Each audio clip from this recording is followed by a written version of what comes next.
Oh my gosh, don't look now. It is another 70 mile per hour podcast. Got a bit of a drive today, so I thought I'd put something down for everybody. Thanks for joining us on the show. If you're not familiar, this is a pre record Wednesday morning, August 13th. We're usually live, but I am on vacation, but wanted to leave you with this because hot topic, Ghislaine Maxwell might be getting out of prison. And I cannot believe that we are talking about this. I mean, it has been such a bizarre and strange journey that we have been on with this entire Ghislaine Maxwell, Jeffrey Epstein thing. We've got so much videos on this on our YouTube channel. Go search Anthony on Air. Check out the Ghislaine Maxwell, Jeffrey Epstein playlist. You won't believe it. But the latest now is she's obviously been moved to this prison camp in Texas, and a podcaster, shout out other podcasters, Allison G something, sorry, I wish I remembered, pointed out that on her transfer form or whatever it was, the status for Ghislaine Maxwell was listed as out. And what that means is she is eligible for essentially like work release. Like she can go out, leave the prison camp for the day to work. So essentially what we have here is a convicted of sex trafficking person who now can leave a prison camp and go out and work. The interesting thing about that is Jeffrey Epstein himself, when he was convicted the first time of those offenses, was given the ability to leave his prison on a daily basis as part of his sweetheart deal, which I still can't believe occurred. But Alex Acosta gave him that deal, and he was allowed to leave. He wasn't allowed to fly, but he's rich as hell and had a private jet, and he would hop on a plane and go to New York when he needed to. The prison was in Florida, I believe, if I remember correctly. So it's so strange and bizarre how history is just repeating itself, and how this case in particular has been just such a... How long is it going to take you to fucking go, guy? What the fuck? These people from Florida, I tell you, I'm going to Florida right now. You guys live such a wonderful, different life with the warm weather all the time. That's not how it is. In New York, when the light turns green, you go. I gave this guy 3 seconds. I gave him 5, to be honest. New York time is like 2.5 seconds before you get a honk. He got double that time and still didn't move, so he got honked. Fuck that guy. Anyway, this is the excitement of a 70 mile per hour podcast, by the way, for those of you joining us for the first time. Um, but anyway, it's amazing to me that we made this mistake already with this case with Jeffrey Epstein, and now we're making this mistake again with Ghislaine Maxwell. Now, it is part of the prison bylaws that if you are convicted of a sexual crime that you're not allowed for work release, so it's possible that this is much to do about nothing. But the fact that she's even in the prison camp to begin with was absurd. And the fact that we're even discussing the possibility that she could be allowed to leave for work is absurd.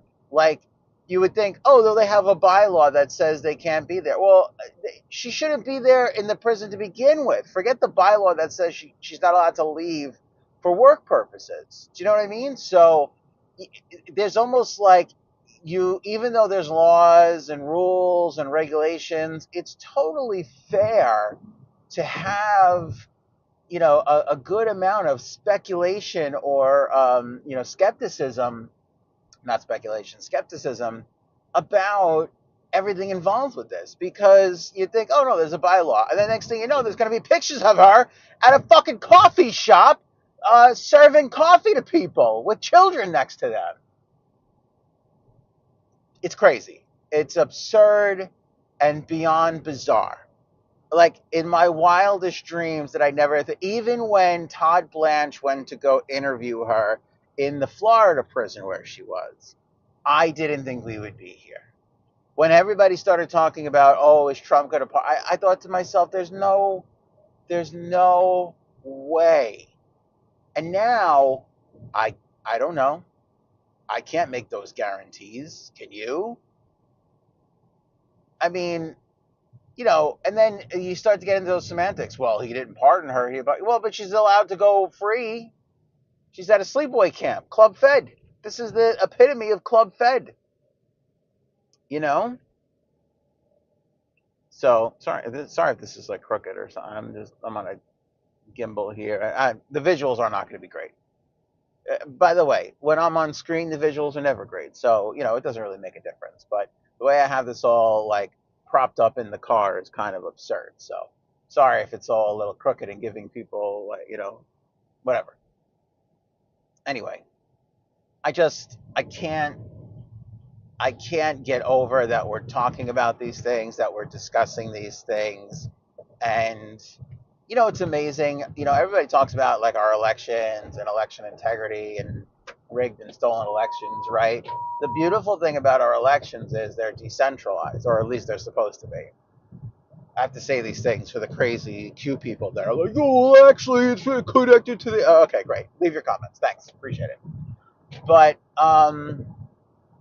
they're decentralized. And decentralization is a wonderful thing for deflection. You know what I mean? Like, decentralizing something is deflection's best friend.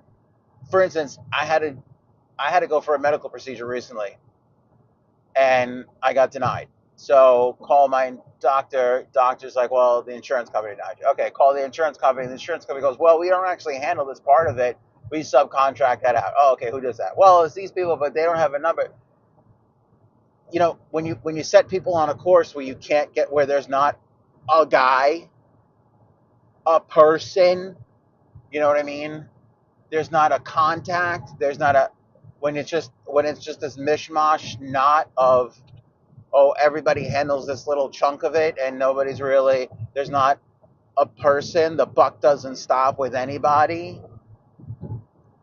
That's deflection's best friend. Who's responsible for this?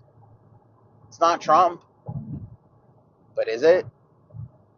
It's not Todd Blanche, but is it? It's not our current attorney general or all the past attorney generals, but is it? I mean, who's who? We don't know. If they asked the president of the United States during a press briefing today, did you get Ghislaine Maxwell moved to the camp and allowed to go on work release? He's going to say, no, I didn't do that. If they asked Todd Blanche, did you? No, I didn't. Go to the prison system. Did you guys, who's responsible? We don't comment on prison matters. Like, they don't comment. The prison bureau does not comment. Ever. We'll never get an answer. We'll never know. And she'll be serving up lattes pretty soon. And we'll have no way of forming any bit of accountability towards anybody.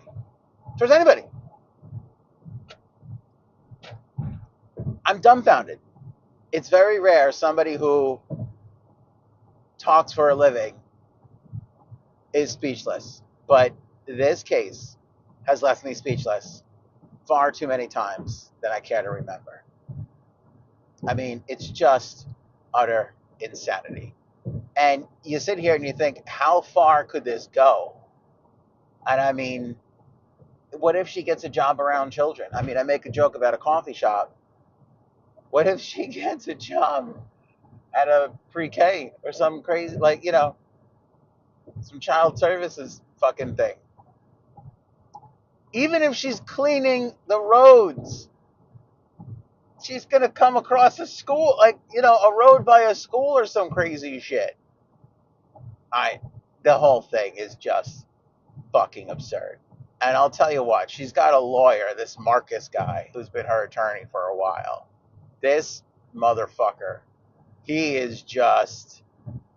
Fox News did an interview with him this morning, and he was like, I love representing the underdog. What? And now, listen, it's not cut and dry. There are some people that are wrongly accused. there are some people that need an absolute shark of an attorney, that when 99% of people don't believe them, or when all the evidence is stacked against them, if they're really innocent, you need that lawyer to be there to prove it. But that is not the case here. There is no way Ghislaine Maxwell is innocent. There is no way this was all a sham. There is no way all the countless women who have come forward and talked about all these things that happened are lying. There is just no way. Lots of other cases you can sit there and go, I don't know, reasonable doubt, maybe, possibly, quite maybe. This one, nope, 100%, $1,000,000%.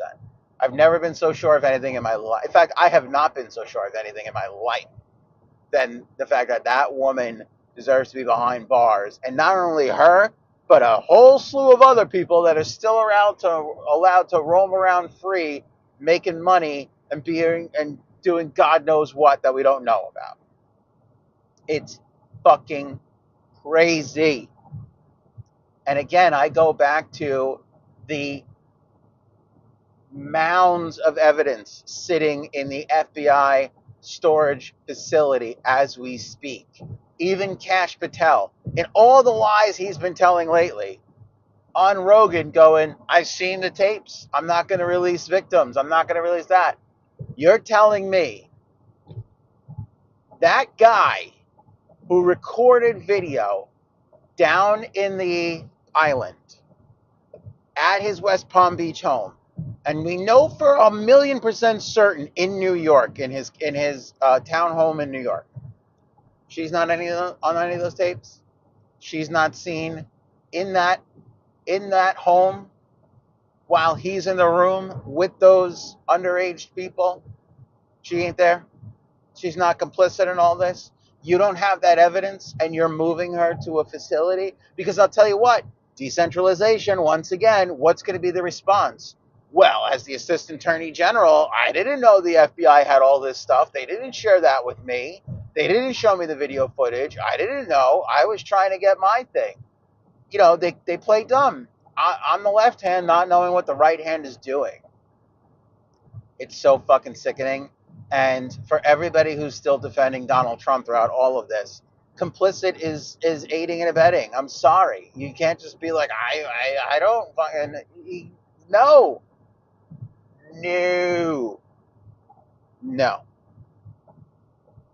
And you know, I tease Frankie C about crying and having Trump derangement syndrome and all that stuff, which I stand by all my statements. I love him. He's my oldest friend. But dude's taking it all really hard. Then you see the story that we talked about the other day with Kim Davis and them talking about maybe we'll roll back same-sex marriage. Like, for Kim Davis's attorneys, now it doesn't mean that the Supreme Court is going to do that, but again, can you let anything go right now at this moment? I don't understand that Liberty whatever is representing Kim Davis to try and get, you know, when she didn't serve that couple the marriage license and all that stuff, they made her pay $100,000 in damages and $200,000 or something in attorney's fees. So they're trying to get her off of that, which I understand. Like, that's what a lawyer should do. Fine, whatever, doesn't matter. Right? In the grand scheme of things, it sucks for the couple that had to go through it, but for the greater good, it doesn't matter, right? But instead of them just going, hey, this woman shouldn't have to pay this, and you know, whatever, it's done, over with. Like, let's let cooler heads prevail. Take her off the hook for paying $300,000. You know, it's not reasonable. She's a clerk in Kentucky. She probably doesn't have it, right? No, they got to take it a step further and go, oh, and by the way, you should look at the whole case to begin with. Like, not only is it absurd that my client has to pay this money, but you should look at the whole same-sex thing. And they put it in front of the Supreme. So the Supreme Court has to respond to that. I mean, unless they decide and say we're not going to respond to it. But amidst this, you know, conservative-led Supreme Court, the possibility that they roll back same-sex marriage, that's not Trump derangement syndrome. It's possible. It is possible. And that's absurd. That's absurd. They asked President Trump the other day about marijuana. And they're like, would you consider? And he goes, we're going to look. We're gonna look at it. I should, and he did the thing. I was laughing. I was howling. He looked back at somebody. And goes, hey, wait, a few weeks should be a few weeks, because I'm sure he's seen the meme, the 2 weeks meme. Like, and he said few weeks before, but whenever he says 2 weeks, nothing ever happens. So you got to be like, oh, we'll be fine at the end of the day, thinking of it that way. But the fact that they're looking at that is crazy. Now, he did say, I've heard great things for medical marijuana and medical and, pain relief and all that stuff, but it's like this. I mean, I feel the need to apologize to Frankie C and some of the others, because you look at illegal immigrants, what's going on there, the transgender community, and my argument in all of these things are, you govern for all the people. There's other things that go along with all those other issues. Now, listen, I want people to migrate to this country. Always, I'm a child of immigrants, right? Everybody is. So, but the argument there is there's violent criminals doing things that leaves it open to, oh, it's not cut and dry is what I'm saying. It's not black and white, that case. And you look at the transgender things. I believe every person has the right, to do and be in whoever they want and all that stuff. I'm a big proponent of transgender people. But like I say with the pendulum thing all the time, sometimes it swings too far and the liberals get a little too crazy, and then it starts, impacting other people, and it got weird with the children stuff and all. So again, not totally cut and dry, not totally black and white, gray area there. So those are my points and arguments throughout those first things. And you say those things, and you hope it's all going to work out. You hope transgender people don't feel, discounted. You hope they feel like they have rights, because they do. You hope that they make those transitions and go through and see it and live their life the way they want to live, despite what our government is doing. Because that's what I believe at the end of the day. Like, governments are going to talk a lot of shit, and there's going to be a lot of politics and back and forth. You got to live your life. You can't just throw your hands up and give up because, the national conversation's not going your way. Like, you got to go to work. You got to live your life. You got to be happy. Do what makes you happy, as long as you're not harming anybody else.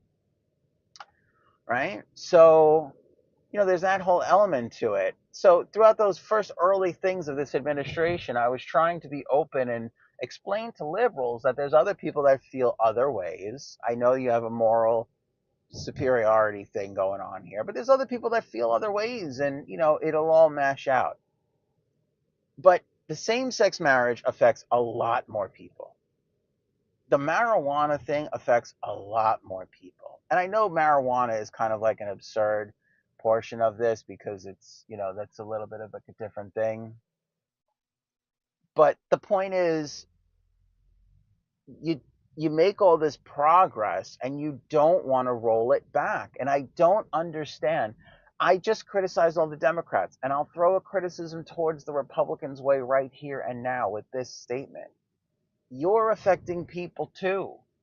You don't want to roll back these things that people are enjoying, people of all shapes and sizes, colors and backgrounds and all that jazz. You know what I mean? It's absurd. You just watch the Democrats cough up an election to Donald Trump because they got out of control with their bullshit. And now the Republicans are going down the same exact path. You know what I mean? It's like ridiculous. It's ridiculous. I just waved at somebody because I'm out in the Hamptons now. I don't know if you noticed that. New Yorkers don't fucking wave to people until you get like all the way out in Suffolk County and into the Hamptons, and then people start waving at you again. It's really strange. And the strangest part about all of that is those people that wave to me probably came from New York City.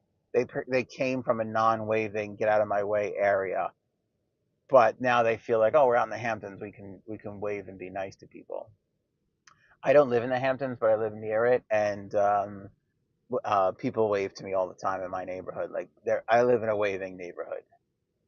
And like when I go down to visit my parents in Florida, which is where I am now, is the time you're seeing this, they're wavy people. Like I learned that in traveling. Like, oh, there's wavy people. People wave. People are nice to people in other places.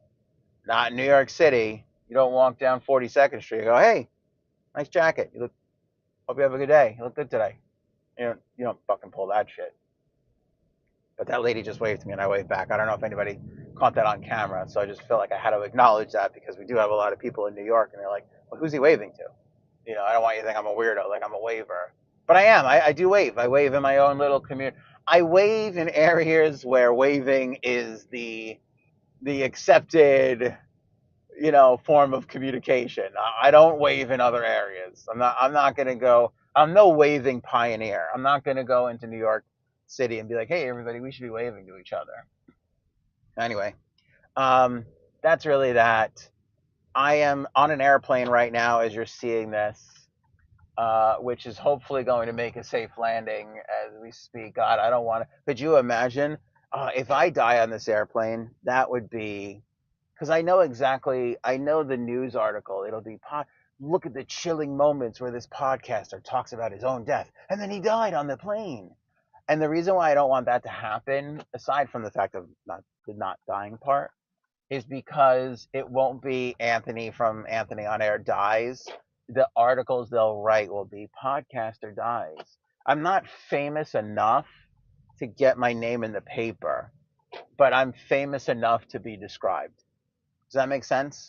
It's like when you see like when somebody dies that has a decent following, they go, this influencer died.